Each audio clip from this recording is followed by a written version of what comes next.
Hari Om, Om Shanti. Krishnam Vande Jagadguru, Gopalayane Namaha, Govindayane Namaha, Vishnuayane Namaha, Keshavayane Namaha, Rishikeshayane Namaha, Aniruddhayane Namaha, Pradyumnayane Namaha. Greetings to all the spiritual seekers in today's divine production. Let's chant a few shlokas from Bhagavad Gita and their relationship with Hindu marriage. What do our scriptures say about marriage essentially? Our Vedas, Upanishads, Bhagavad Gita, and other marriage sacramental scriptures written by many authors in Dharma Shastra, etc. Our Hindu marriage sacrament is a great paradigm. It's a great working model for building new relationships and growing the family, taking care of the families when in need. Not only their life partners, they also take care of their respective families when in need. And when the parents are older, not able to perform their chores, the life partners take care of them without putting vruddhashramas. Nowadays, if you put their elderly people to the care of vruddhashramas, which is not right, but the new generation thinks so, neglecting our Hindu sacramental marriage injunctions, what to do, what not to do.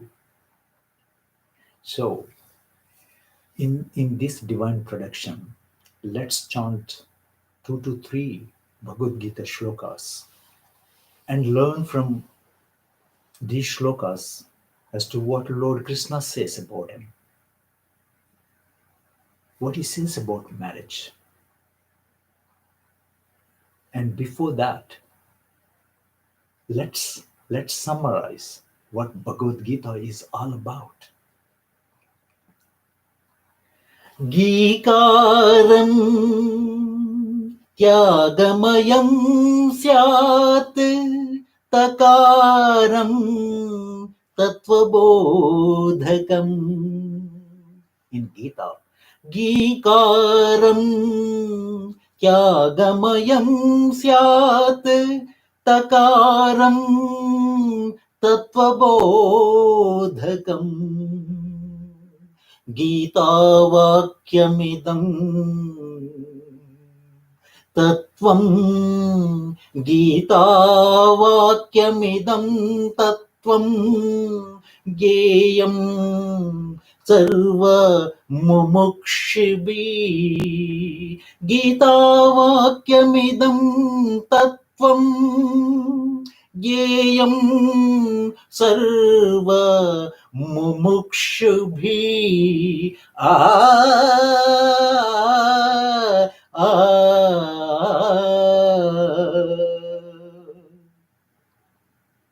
The whole Gita is summarized in these 2 letters of Gita, the so-called Song of God. Gi means sacrifice. All in all, one has to sacrifice one's efforts when performing duties, not to focus on the fruits of the actions for selfish ends. All should be done in the name of Paramatma, dedicate everything to Him, and perform all your activities for the greater good of the humanity without any selfish motive. That is Gi of Gita. And what is Ta? Ta is Takaram Tattvabodhakam. Tattvam is Satyam, that true nature of individualized human beings, and the Paramatman, that is the Satya, that is the Tattva. That means the main aim of Gita teaching is to know the truth about yourself and to know the truth about Paramatman, from where we all came from. That is our original home, for everybody's information. All the relationships that we develop after manifestation, they're all temporary in this world. They're all perishable. They vanish as the time elapses. You make the time. The Lord makes the time. Indeed, you also make your time to some extent. You control it by disciplining yourself and making a schedule as to what to do, what not to do. But when He decides His time,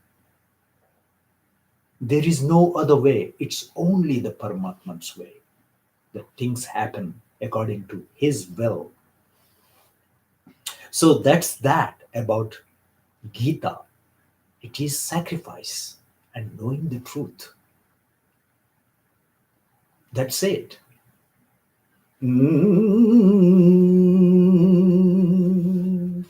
पार्थाय प्रतिबोधिताम् भगवता नारायणेन स्वयं पार्थाय प्रतिबोधिताम् भगवता नारायणेन स्वयं व्यासेन ग्रथितां पुराणमुनिना व्यासेन ग्रथितां पुराणमुनिना मध्ये महाभारतम् मध्ये महाभारतम् अद्वैतामृतवर्षिणीं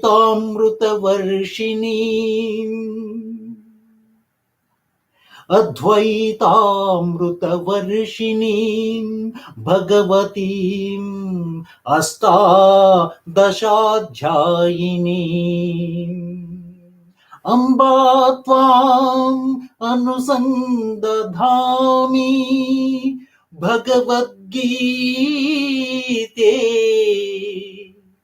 भवद्वेषिणीम्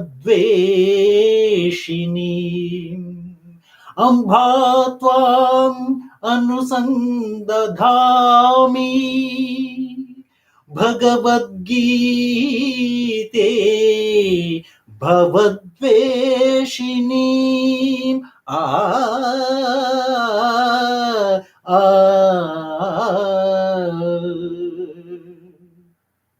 We all must meditate upon the mother of all scriptures, Bhagavad Gita.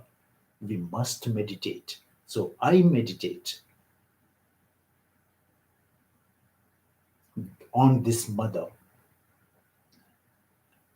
This is the mother that gave instructions by the Lord Narayana himself to Arjuna to protect the sadhujan, the good people, re-establish dharma on the planet from time to time. Bhagavad Gita contains 18 chapters written by ancient saint or rishi Ved Vyas with the help of Mahaganapati. He not only wrote Mahabharat, he also wrote Bhagavatam. He summarized what all we talk about in Gita, in Mahabharat, in the middle of Mahabharat, in Bhishma Parva. And you see number 18 attached to everything, as it is auspicious. The war went on for 18 days. Mahabharat contains 18 parvas. Bhagavad Gita contains 18 chapters to learn from, adapt to your life, and realize that goal of getting to his abode of peace and bliss. Bhagavad Gita, you are the one shower the immortal wisdom on all of us into the mouth of Arjun and into the mouths of spiritual aspirants in the form of divine wisdom as nectar. It's immortal. Bhagavad Gita is like the mother of cows, and the cows are Upanishads. And the milkman is Lord Krishna, and we are all the cows. Acquiring, getting that divine wisdom from Lord Krishna. How beautiful it is. Oh Bhagavad Gita, you are the mother. I meditate upon you. You are the one. Liberate us from this sansar, not to go through the vicious cycle of rebirth and death. You expel darkness from us and show the path of light.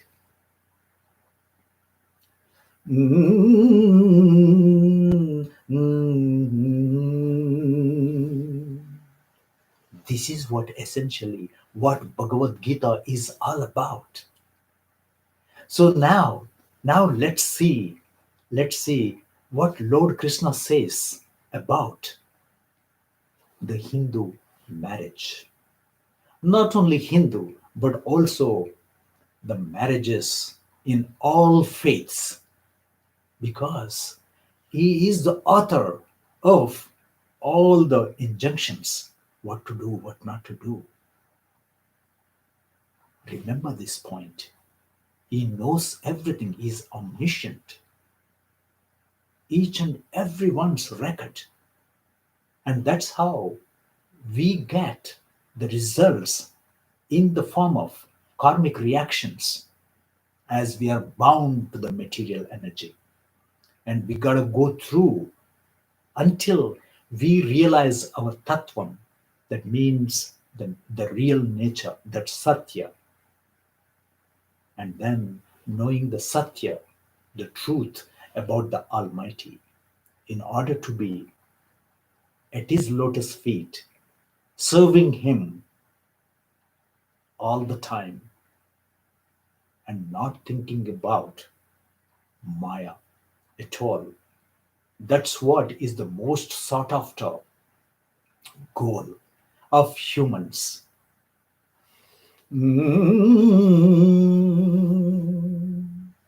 Coming to the marriage and its relationship with what Lord Krishna said in his stanzas in the form of Gita. As we know, looks like it happened only 5,100 something years ago during Dwapara age. But you see, according to Lord Krishna, he imported this divine knowledge millions, billions, and trillions of years ago. Indeed, if our modern science can estimate on the science as to when God created all this cosmos and how many times the cycle of Mahakalpas rotated in that timeline. No one knows. No one knows.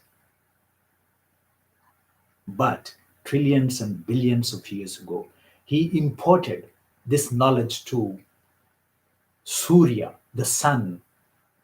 Then sun in turn imparted this knowledge to Manu, and Manu in turn imparted this knowledge to Ikshwaku, and many kingly saints also learned this knowledge and adapted to their life to rule their kingdoms and looking after the welfare of their people from age to age, from age to age. So, marriage is one of the important aspects in one's life. If one chooses to go through this phase, one can get married and have a worthy progeny, offspring to populate the planet and save our sacraments, save our eternal dharma in every which way. That's how, by knowing you, your devotion towards the God, He protects you according to your activities and your karma. Lord Krishna himself got married. He fell in love with Rukmini, the incarnation of Lakshmi herself, as her brother was interested in getting her married to Shishupal, a relative of Lord Krishna. However, Rukmini's father, Bhishmaka, was interested in getting her married to Lord Krishna, as you knew him very well as the Bhagavan himself. But you see, he fell in love, Rukmini also fell in love, and it was quite legal to get married. He eloped with her, and then he actually shaved the head of her brother as a mark of insult to him, as he was a big obstacle in that marriage of Lord Krishna and Rukmini.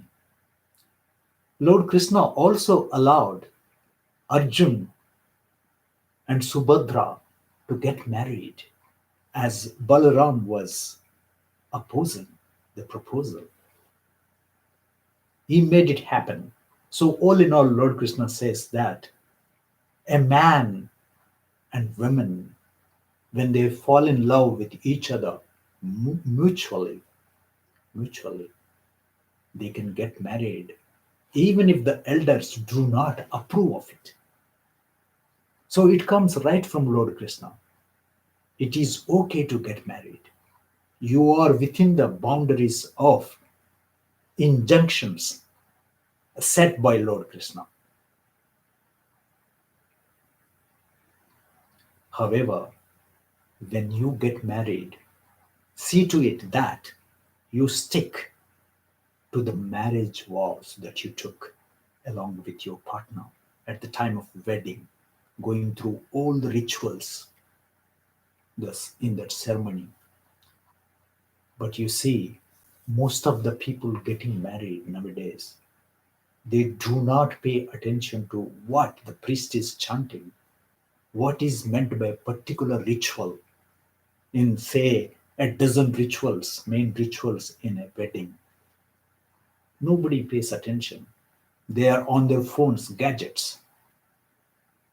forwarding some video clip or audio clip to their friends, relatives. They're busy doing those things. Nobody pays attention to what the Brahmin or the priest chanting the wedding mantras. Nobody pays attention. That is the fact. The bride and the bridegroom also do not pay any attention. All in all, they want to go through the rituals and live their life post marriage. So let's go to the some of the shlokas and learn from Bhagavad Gita shlokas.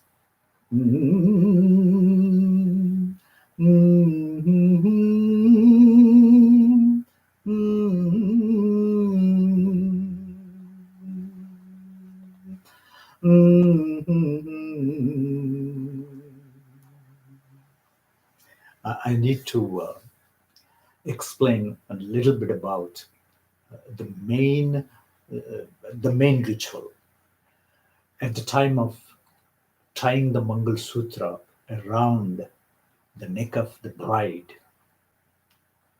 What one has to say, the man has to say himself. In fact, not the Brahmin or the priest chanting this mantra. This mantra is very essential, the main ritualistic marriage sacrament.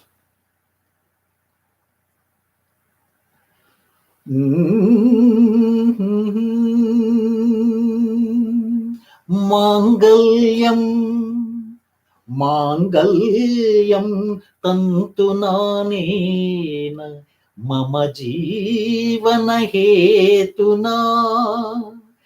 Mangalyam tantunanena mama jivana hetuna.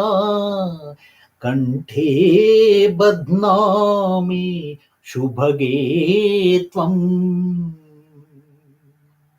Jivanam sharadashatam.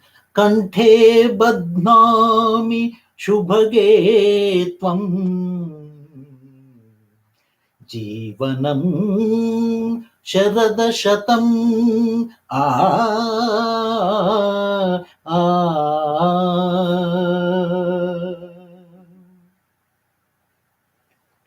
What does this mean?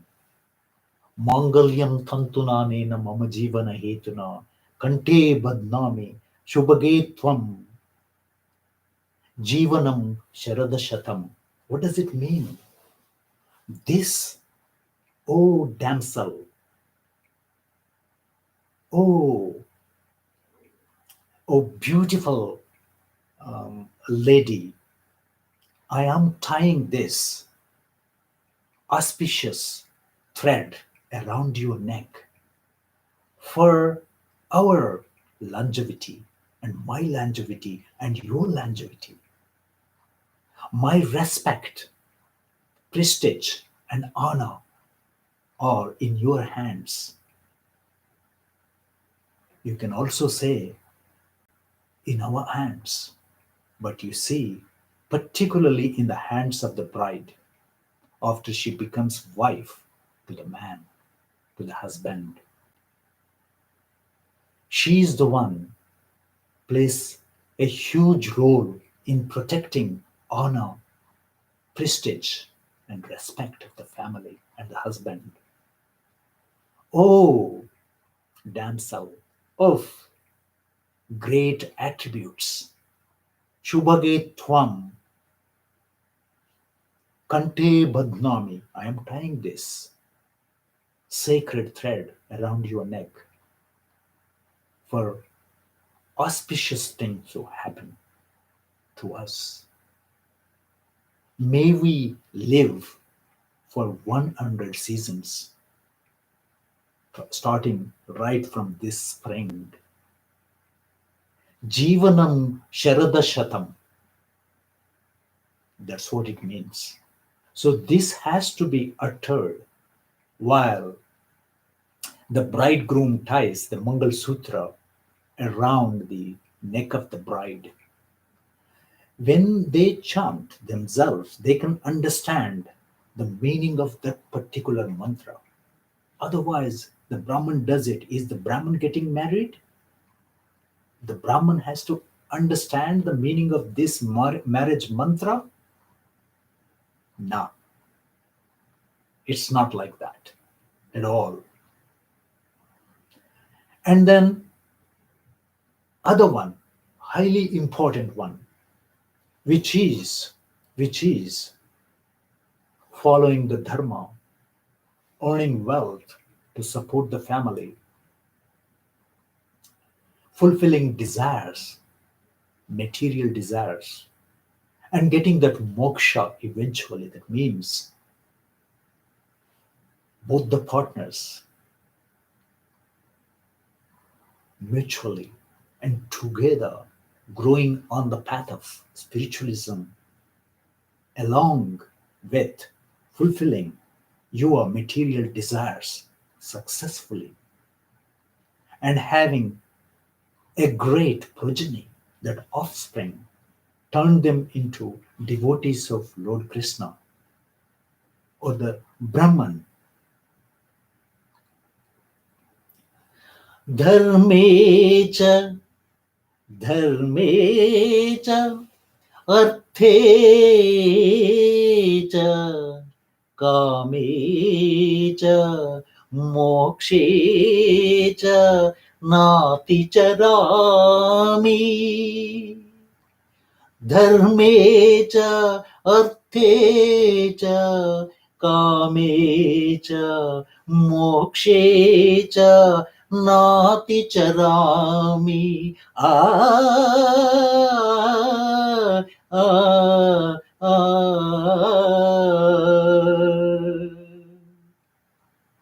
When you get married, the Brahmin or the priest chants this marriage mantra, highly important. That means you are taking a vow. Both of them, bride and the bridegroom, they promise to each other. They say they are going to follow the eternal dharma, the injunctions of the dharma, earn wealth by legal means, fulfill each other's desires, and eventually, by following that eternal dharma, seek the abode of peace and bliss, get liberated, fulfill that spiritual goal to get that moksha. That's what it is.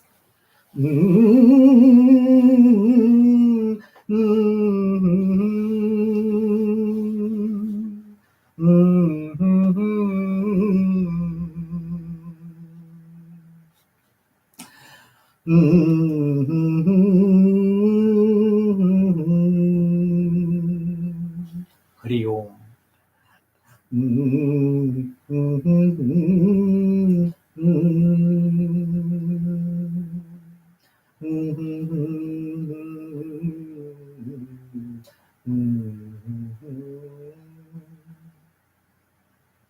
Along with these mantras, what else?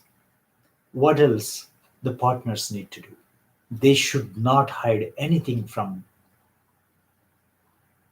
each other. Never hurt your partner just for your own feelings, which is very important. Marriage has been the greatest achievement over sannyas. When you are in marriage, that binding social relationship, partner relationship, you will learn a lot. Thereby, you have an opportunity to purify yourself. Otherwise, if you run away and perform penance in saffron robes, it's not going to cut. You got to learn from your social life, being married, and then at the same time treading the path of spiritualism. is the one does great things in the partnership of marriage.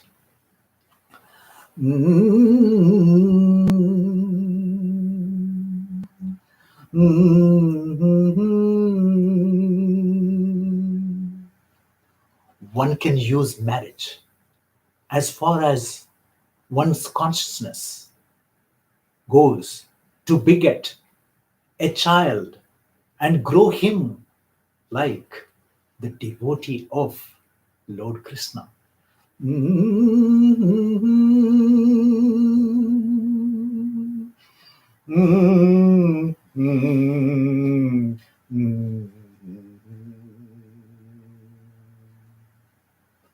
What do the partners do? How do they sacrifice? How do they serve each other? What needs to be done on a daily basis? The partners in love, they have to sacrifice a lot. Their selfish ends, they have to use their attractive force, that desire to be in union with each other, to beget, get that offspring and turn them into the devotees of Lord Krishna. They have to lock out all their senses, hearing, seeing, smelling,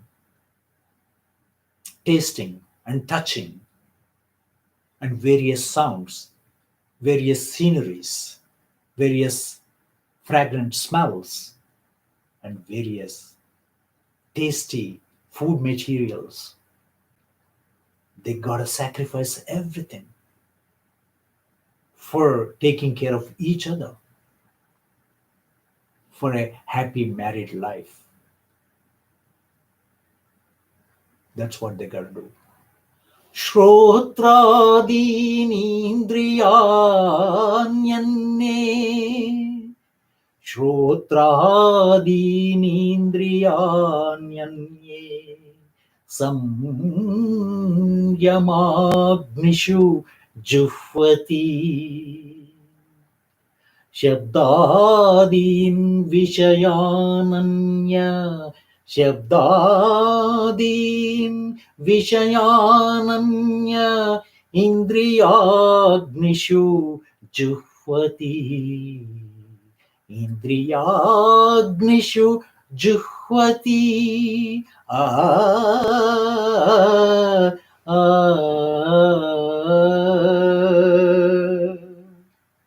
The partners, they need to restrain their senses, not to use for their own selfish ends. They gotta sacrifice senses such as hearing, seeing, smelling, tasting, and touching.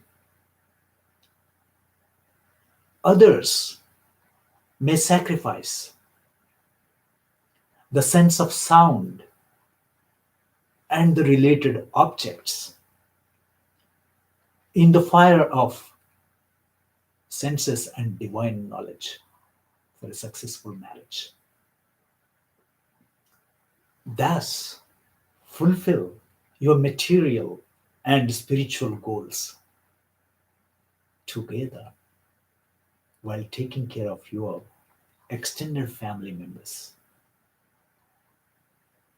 and your own blood related ones.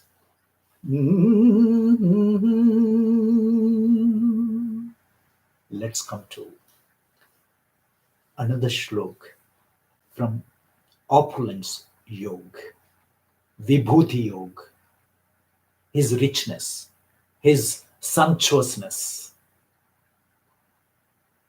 that he created in this cosmos. Lord Krishna actually points out a few to show his greatness. There is nothing wrong when God says, "This is my greatness." In a way, it is also your greatness. You are talking about your own greatness because you are part and parcel of the Supreme Soul, that universal consciousness, that God, that Brahman, that Lord Krishna, Lord Shiva, Lord Brahma, Lord Shankara, Lord Rama, Lord Narasimha, Lord Balarama, Lord Vamana, Lord Matsyavatara, Lord Vamanavatara, Lord Kurmavatara, all of his incarnations. You are part and parcel of that. That's how is Aham Brahmasmi, Tattvamasi. I am Atma Brahman, according to the Vedas. You are part and parcel of the Brahman, Lord Krishna. So, before we chant this particular shlok from Vibhuti Yoga, let's talk about a little bit about Lord Indra, the king of the gods in the Swargalok, in the heaven. So, once Lord Indra loses all his power to a demon called Vritrasura, and then with his associates, he goes to Lord Shankara, Lord Brahma, and eventually to Lord Vishnu. Lord Vishnu suggests that the only way to regain your power is to defeat with Vitrasura by using a weapon made from the bones of Saint Dadichi. Dadichi used to be in Aranya in North India, that Naimisharanya with beautiful rivers, trees,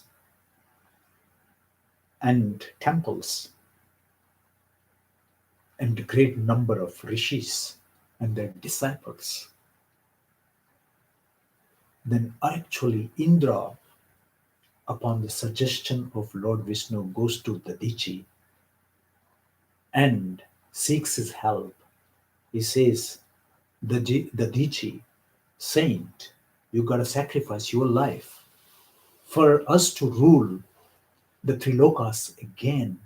And Dadichi says he gets ready actually to sacrifice himself for the greater good of the three worlds at the time. Dadichi says that I need to visit all the pilgrim sites, the holy sites, and take a dip in every kund, in the sacred kund, that Jal Kund. So Indra actually brings all the rivers into Naimisharanya, not to waste any time. Then Dadichi dips in each and every holy river for him to be satisfied, like he is enlightened and he is with the Almighty Himself, serving at His lotus feet. So Indra fulfilled his wish, and then Indra made a strong weapon out of his bones. That's what is Vajra, weapon. He uses the Vajra weapon to defeat Vritrasura, Rakshas, that demon. And then he gets back all the power, and then he rules the three lokas, the three worlds. Lord Krishna also says that I am that weapon, that ayud made out of the bones of Dadichi to defeat evil, demon Vritrasura. Among the cows I am that Kamadhenu, wish fulfilling cow, mother of all cows, Surabhi. And I am that Kandarpa, the attraction of love between man and woman. I am that. He also says that I am also amongst all the serpents. I am that divine Vasuki. You notice this? Vasuki is always around Lord Shankara's neck. Vasuki also served as a rope when the gods and the demons, Rakshas, they churned the milky ocean to get back all the wealth from the ocean. It is believed this Kamadhenu, Surabhi, also came out of that churning process. Not only Kamadhenu, but also many things came out of that. Even the immortal nectar that the devatas, the gods, consumed, not giving anything to their demons. So, here in the shlok, it's particularly mentioned that sexual attraction between man and woman, it's me, it's coming from me, it is my energy, but use it very wisely to beget a son or a daughter so that you bring them up to be worthy sons and daughters. Prajnaschasmi kandarpaha ayudhanamaham vajram ayudhanamaham vajram धेनूनामस्मि Kamadhuk प्रज्ञश्चास्मि कन्दर्पः सर्पानामस्मि वासुकिः धेनूनामस्मि Kamadhuk प्रज्ञश्चास्मि कन्दर्पः सर्पानामस्मि वासुकिः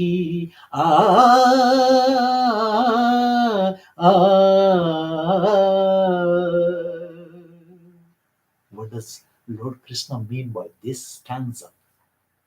I am the Vajra, that thunderbolt held by Indra amongst weapons, and Kamadhenu, that Surabhi amongst the cows living in Golok Vrindavan. I am Kamadev, that love attraction, the god of love amongst all causes for procreation, for getting sons and daughters, populating this planet or other planets, amongst divine serpents. I am that Vasuki.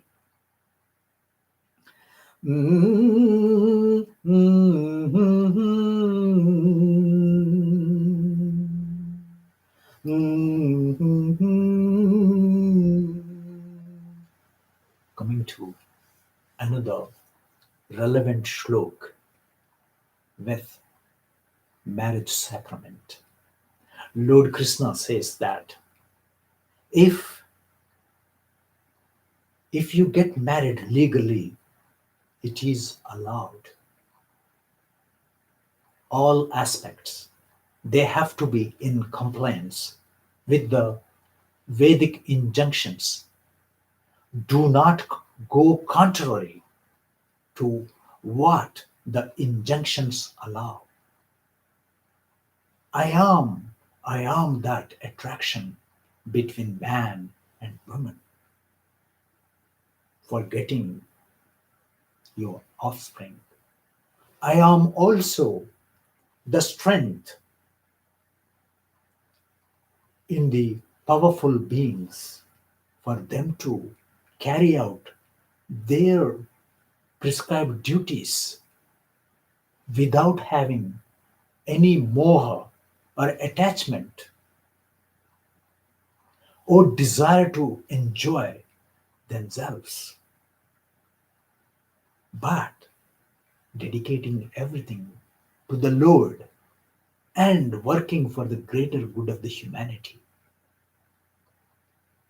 Lord Krishna says everything has to be within the boundaries of eternal dharma. Nothing should go against that dharma. So, in all bhutas, I am that attractive force for getting, that progeny, that offspring.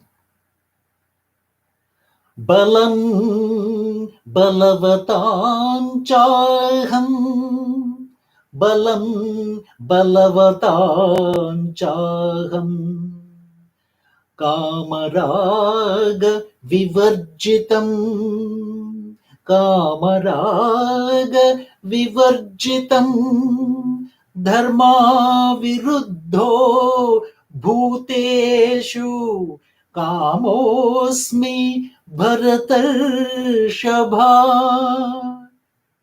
धर्मा विरुद्धो भूतेषु कामोऽस्मि भरतर्षभा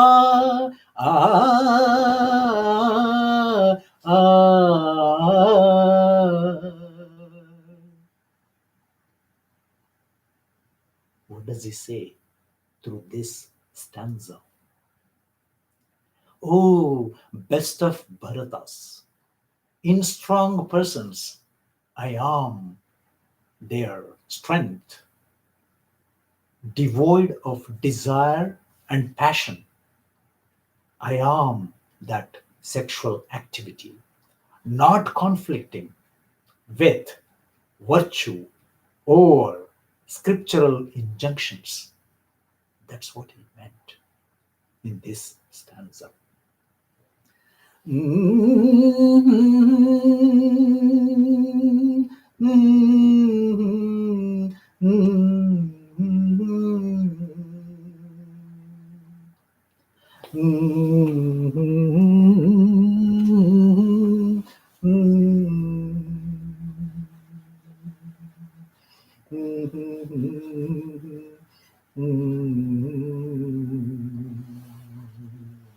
Rio, we are actually done with the Bhagavad Gita Shlokas related to marriage.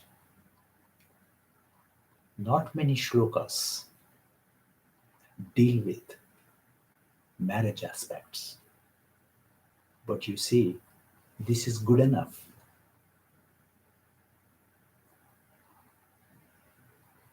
Explaining about the tying of Mangal Sutra and following dharma, Sanatana Dharma, earning your wealth by legal means, fulfilling your material and spiritual desires, and eventually getting that liberation from this roller coaster life, not to come back again in this human form, unless and until the Lord Himself chooses you to come back and teach or preach His divine wisdom. It may happen. It all depends upon you, how you utilize your God-gifted time to be successful in fulfilling your sansaric goals and spiritual goals, which include the goals of your married life, bringing up your children, taking care of elderly, all that has to be done in such a way that God loves you and then bestows His mercy for you to serve at His lotus feet and tasting that immortal nectar of peace and bliss. What else one need other than what we just talked about in this divine session? Eventually, always, it gives a great pleasure, and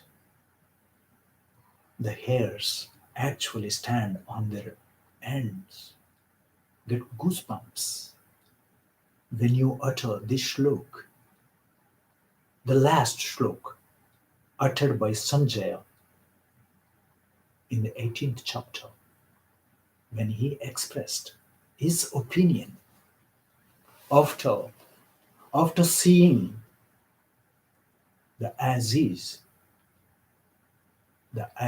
incidents from start to finish during Mahabharata battle. Due to excitement, many a times Sanjaya thinks about the Lord's cosmic form, and then he utters this shlok to reveal what he exactly feels about the whole process to the king of desires, the blind king of desires, Dhritarashtra. Yatra Yogeshwara Krishno, Yatra Yogeshwara Krishno, Yatra Partho Dhanurdharaha, Tatra Shri Vijayodbhutihi Dhruvane Tirmatir Mama. Yatra Yogeshwara Krishno, Yatra Partho Dhanurdharaha, Tatra Shri Vijayodbhutihi Dhruvane Tirmatir Mama.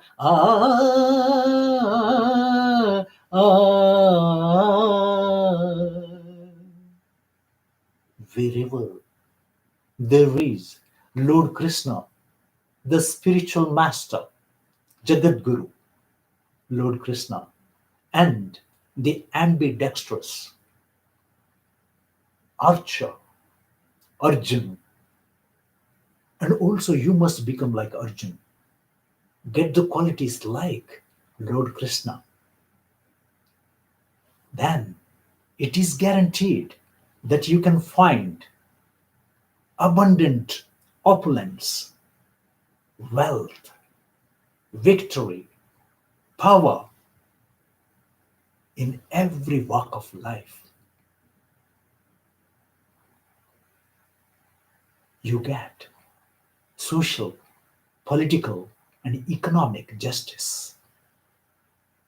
And morale prevails everywhere.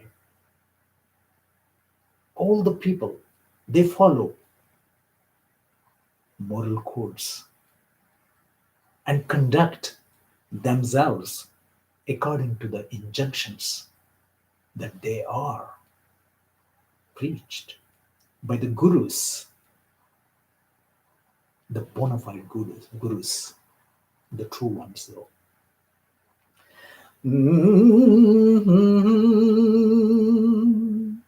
With this, Krishnam Vande Jagadgurum.